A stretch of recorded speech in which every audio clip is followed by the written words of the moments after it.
de la litanie des saints et aussi de l'invocation de l'Esprit Saint.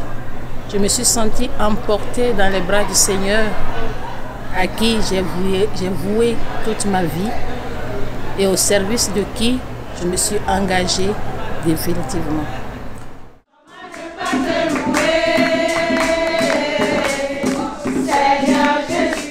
C'était avant de rentrer dans la chapelle. Cette communion avec le visible et invisible, c'était pendant la procession d'entrée, me porte intérieurement. Où là j'ai pris conscience que je faisais un pas définitif, qu'il n'y avait pas de retour. C'est une grâce que d'être appelé. Ce n'est pas un mérite, mais plutôt une grâce.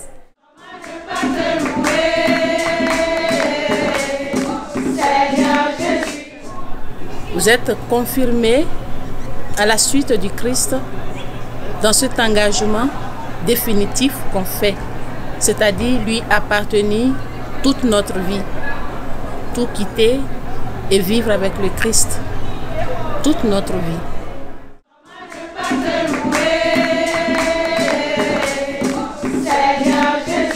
Alors c'est une sœur qui donne toute sa vie, qui la donne au Christ. Elle fait plusieurs choses en même temps.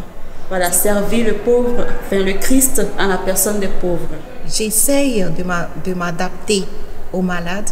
Quand je suis avec les enfants, pareil, j'essaie de m'adapter au monde des enfants. Et parce qu'elle la donne au Christ, elle a cette attention, cette hospitalité envers les plus petits, les personnes fragiles.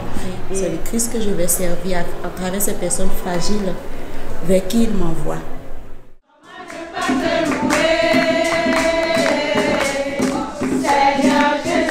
J'essaie de contribuer à l'avenir de la congrégation. Moi, je m'abandonne à la grâce du Seigneur, qu'il fasse de moi ce qui lui plaira. On est tourné vers l'avenir, et donc constamment depuis 360 ans, on s'adapte. On est beaucoup de filles en grand nombre qui peuvent nous relayer dans l'avenir. Et on a encore à s'adapter aujourd'hui et pour demain. Et puis compter sur le Seigneur parce que c'est lui qui me précède.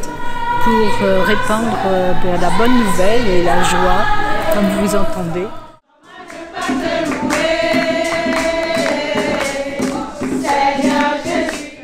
Le Seigneur lui-même qui m'a appelée, qui a fait de moi sa collaboratrice, saura m'aider dans le futur où l'obéissance m'enverra.